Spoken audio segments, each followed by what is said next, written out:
So again, my name's Matthew Jones. I'm the Environmental Impact Assessment Manager for the Westport program.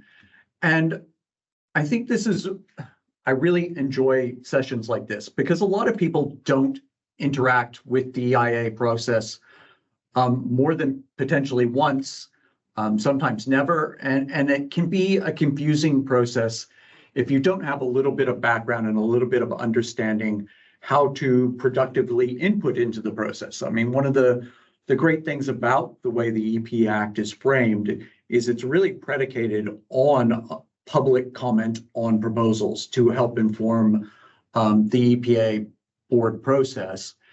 And really, if you don't know how to comment, if you don't know what the EPA is trying to do at each stage of the process, sometimes those comments miss the mark and the EPA disregards them altogether. And so there's a lot of benefit into having a little bit of understanding about what the process is and how to go about it.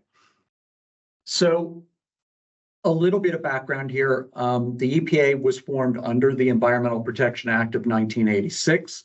That act was last amended in 2020. Part 4 of the act is where assessment of significant proposals occurs. It is the primary responsibility of the Environmental Protection Authority Board. And the key bit of this is the EPA is an independent advisory body. Ultimately, decisions about proposals and whether proposals move forward or not is the responsibility for the Minister for Environment. But it's really the EPA in their advisory role that provides that independent advice on the acceptability of environmental effects associated with a proposal and really helps the minister make a decision on if a proposal goes forward, and should it go forward, what kind of conditions may be put on that proposal to ensure it's delivered in a way that's safe for the environment. So I think that's probably all I'm going to say on this slide. I think one of the key things that I want to get out that we're talking about today is we're really talking through the process. And again, this is a long process. There will be a little bit of information on the port and what we are referring today, but this really won't be a deep dive into what Westport is giving to the EPA. We're probably a couple weeks out.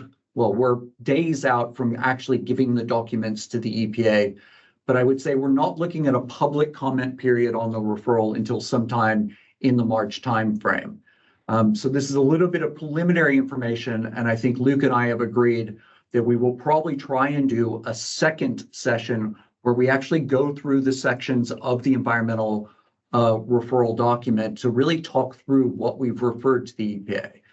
And I think that's important because one of the referral window, as it is, it's a 28-day window within which the EPA has to make a decision on to assess the proposal, what level to assess the proposal at, and really what key environmental factors should be assessed as part of the proposal. But the public only gets a 7-day window to comment on that referral. And that can be problematic. Some of these referrals, especially a referral that's trying to get a lower level of assessment, will often provide a mass of information to try and justify that decision. And it can be really challenging for the public to digest, to look through that information and really be able to make an informed decision or give informed advice to the EPA. Westport will be a little bit different. The referral document will probably be a little bit lighter. We are pretty confident we will be going under a public environmental review, which is the highest level of assessment. We will be requesting this. This is not our decision. This is ultimately the EPA's decision. But I think we feel reasonably confident that for a proposal of this significance, of this size, that a public environmental review is the correct process. So in basic terms, what are we referring to the EPA? So in terms of the proposal that was, or the concept for the overall Westport program that was presented towards the end of the last year by the minister, that solution was really around a full solution for the whole supply chain. Westport's initial referral for the marine infrastructure is really focused in on the port. That's a key aspect of this. So the port proposal will include a reclamation footprint within the Kwinana industrial area. That reclamation footprint will be the land on which the port is constructed. There will be a primary access channel. That reclamation footprint sits on the Kwinana Shelf. It will have a breakwater in front of it. And then there will be an access channel that will include the existing deep water access into gauge roads, which will require a little additional dredging. There will be dredging through the gauge roads area and then down through Success and Parmelia banks. And I wonder if my cursor is working. Luke, can you give me a check that my cursor is showing up for people online? Yes. Excellent. So if you think about this, so Success Bank comes along here, it's pushing sediment across onto CY O'Connor Beach, about where we've got this rail duplication. And Parmelia Bank comes along here and is moving sediment towards Woodman Point. So once you get to this point, you're into the deeper waters of Coburn Sound, and there's no additional primary access dredging through this area. And then the ships would come down through the deeper waters, come up into an access channel that would be cut into the Kwinana Shelf here, about where existing access channels already exist for KBT and other facilities, and into the port area here behind the breakwater. So that, in basic terms, is what we will be referring in the first instance. It is the port infrastructure that ultimately someday a port authority would need to take on and manage as part of this new container port. At the same time, Main Roads will also be referring the roadside infrastructure. Now, improvements to Anketel Road are required irrespective of Westport, but obviously they would take on a certain form should Westport become approved. And so Main Roads is managing this proposal. They will be referring it in a similar time frame. We've had a number of conversations with the EPA about this.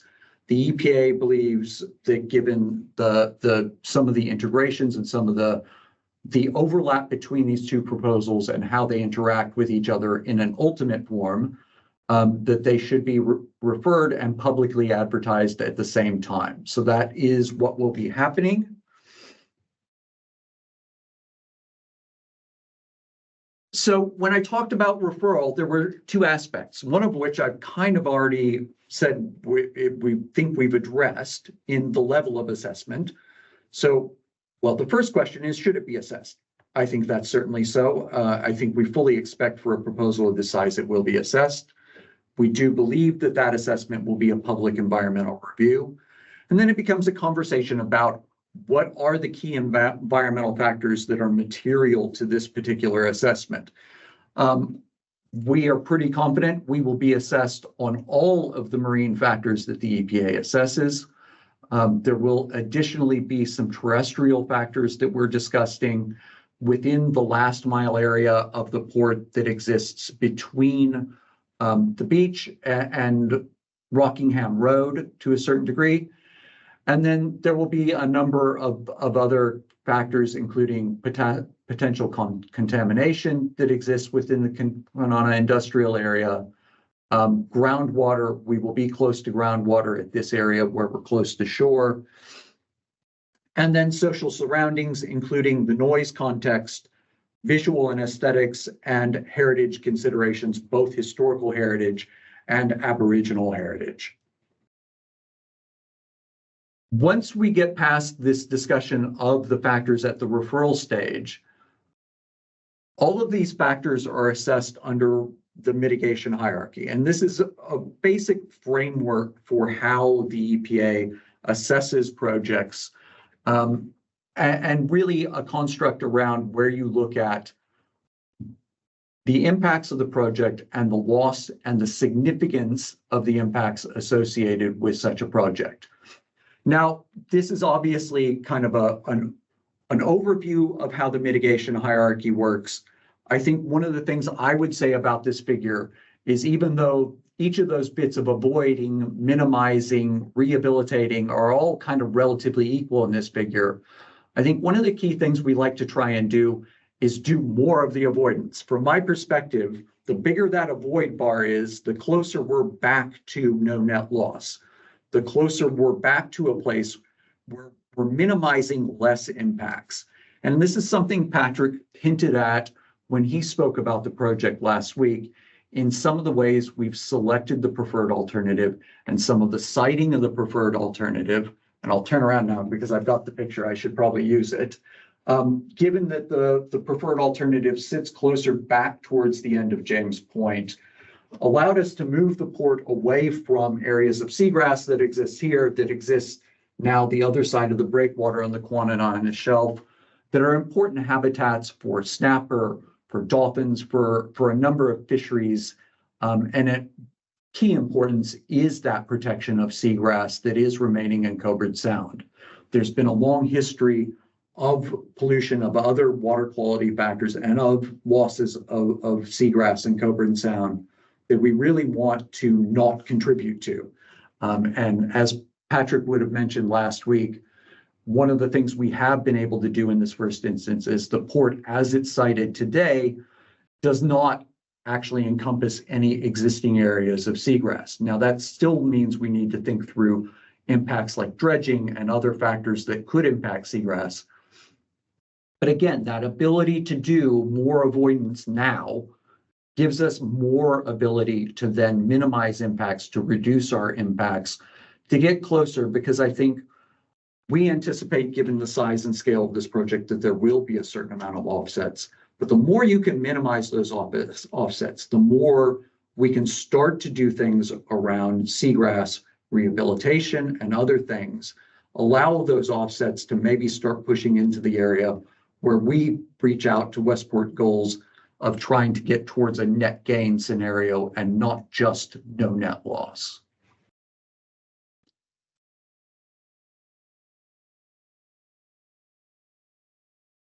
So once the EPA's 28-day period of making a decision, inclusive of that 7-day public comment period, is over, we anticipate we will move into a phase where we are scoping that public environmental review.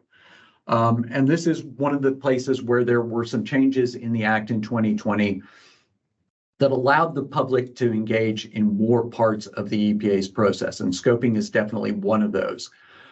We anticipate we will go through a process where, as the proponent, we will prepare a scoping document on behalf of the EPA based on some of the comments that were received during the referral period and comments we received from the EPA on the project itself. That document will really kind of outline those key environmental factors and how we anticipate addressing those key environmental factors in terms of setting baseline, understanding the environment, and understanding the impacts that Westport might have on that environment. We anticipate that the public comment period on the scoping document could be up to 14 days, and that would allow the public to provide the EPA feedback on how we're doing this assessment process. And again, this is one of the key underpinnings of why Westport is referring at this point prior to business case. It's really laying out the framework for what we know is going to be a long assessment process to really better inform that process and to better engage the public on that process before we really get into the assessment, instead of dropping an assessment into the public realm without some of that feedback prior to. And I think one of the key underpinnings of that scoping process is really the WAMSI Marine Science Program that Westport has initiated. And so there's a lot of science underpinning this that is setting that baseline, helping us better understand the environment of Coburn Sound, create better tools to conduct that assessment, and better understand seagrass and seagrass restoration, which I think many people who are familiar with the Sound know that there's been a fair bit of work, but sometimes that work has not had the outcomes that we've anticipated, or not had the outcomes that we've wanted with the speed with which we would like to get and see that environment recovering. So the WAMSI program is a key kind of piece of the puzzle. The third session we are doing as part of this series will be with the WAMSI team talking through some of the science next week, so I won't delve too much into that process. From there, with the scoping document approved, the WAMSI science progressing towards completion, we're going to bring all of those pieces together into what we will call the environmental review document. It is something that Westport will prepare and provide to the EPA for the purposes of the public environmental review. It will be a fairly large document. It will include all of the modeling, all of that science, all of the pieces of the puzzle that allow the EPA and the public to make an informed decision around the effects of the project. So that will probably be out for public comment for about 12 weeks.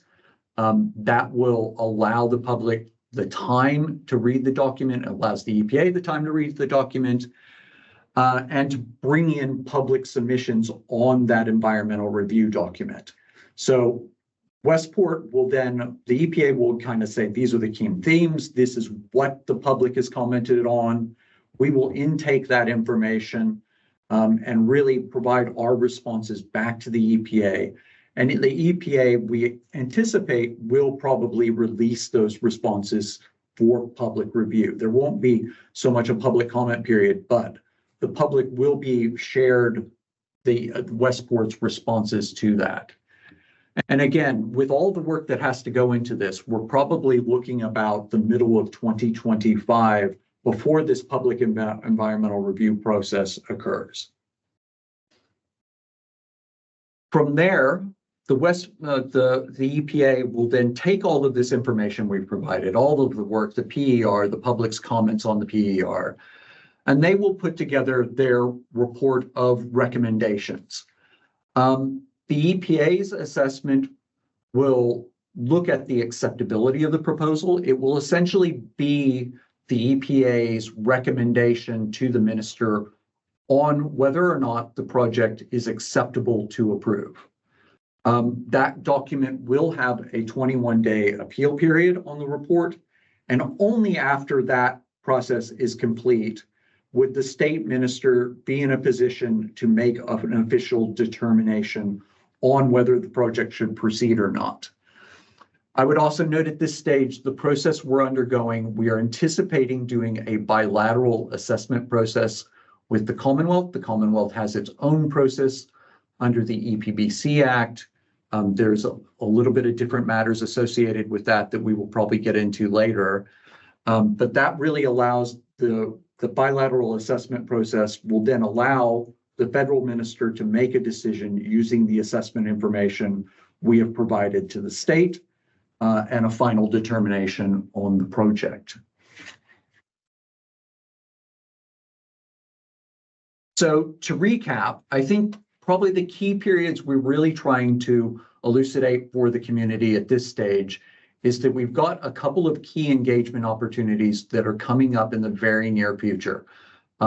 Like I said, referral, we're on the cusp of providing those referral documents to the EPA. We anticipate that public comment period is going to happen pretty soon. From there, we anticipate going into scoping fairly quickly. That will be a process where the community can engage and provide comment. And then we go in, we're going to be doing quite a bit of work.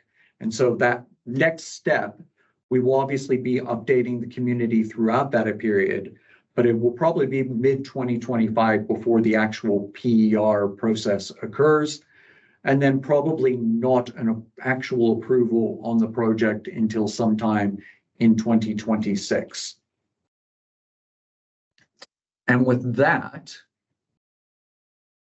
I will also mention, again, I've already mentioned that we have the WAMSI session happening next week. We will also be at Coogee Live on the 9th and 10th of March. I will be there for most of the day on the Sunday, the 10th of March. And then we are doing a pop-up session at the Rockingham Center in the city of Rockingham on the 23rd of March. But definitely we would encourage people to sign up, to stay engaged with the Westport program, to really participate in the process and to keep track of what we're doing, because we will be out in the community quite a bit in the coming weeks. And we do anticipate doing another session on the referral itself, hopefully during that 7-day public comment period. And thank you. With that, I think we'll move into questions.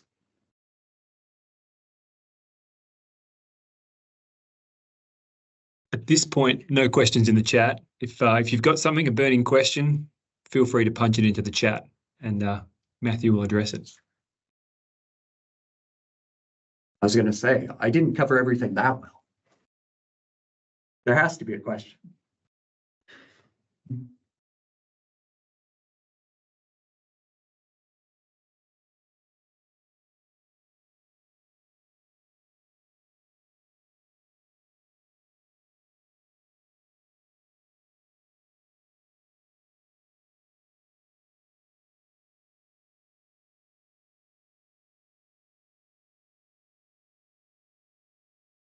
There's a question here from Jürgen saying, thanks for the presentation. Can I ask if Westport has any regenerative strategies aside from rehabilitation? So we're looking at a number of projects, and I would say it's still, well, it's not early in the process. We're putting a lot of thought into this. And so there are things we can do associated with the proposal. Some of these are research projects associated with the work we're doing. A lot of it is focused on seagrass rehabilitation. That is probably the area where we can bring the most bang for buck into the project. I think it's one of the areas where Coburn Sound has been the most impacted. I think if you think about over the last 40, 50 years, there's been loss of probably 75% of the seagrass, 75% of the seagrass in Coburn Sound. And so that rehabilitation effort, that bringing back seagrass, is really a key aspect of the primary productivity of Coburn Sound, of habitat for snapper, that really underpins fisheries, the success of dolphins, little penguins. That whole ecosystem really depends on that seagrass benthic habitat. And so it's really an important aspect of it. We are looking at other aspects and opportunities around recreational uses, around activation of the community, around the port, of places we can do. There's potential impacts on the horse beach associated with the project. We need to think through how we manage that impact. So there's a number of aspects that are social related, that are potentially heritage related, of things we would like to do to activate other aspects. But I think probably the key thing, and where we're putting the most effort, is really into that seagrass rehabilitation effort.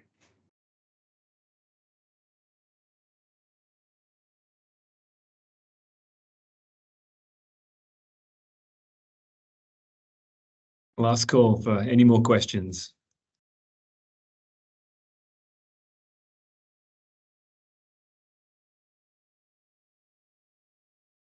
There's a question here from Adrian. Where and when will the referral be available? If people have questions afterwards, who can they contact? That's an excellent question. So the EPA will definitely put it up on their website. We will almost certainly, and Luke can check me if I'm wrong, but I'm pretty sure we're doing this. We're going to put it on our website as well. The EPA has a consultation hub, so we will almost certainly do as much notification as we can to our email group before the referral is published, to let people know when it's going to be published. But I think the key places to access those documents are going to be on the EPA's website and on Westport's website. And Westport will definitely have a link back to the EPA's consultation hub, so the public can provide comments to the EPA. Thanks, Matthew. And just to clarify, we will be pointing to the EPA website. So it will be published on the EPA website, not on the Westport website. So, but we will point towards the EPA, and as soon as it's published, we will alert anyone who subscribes to Westport. Any last questions? Otherwise, we'll wrap it up.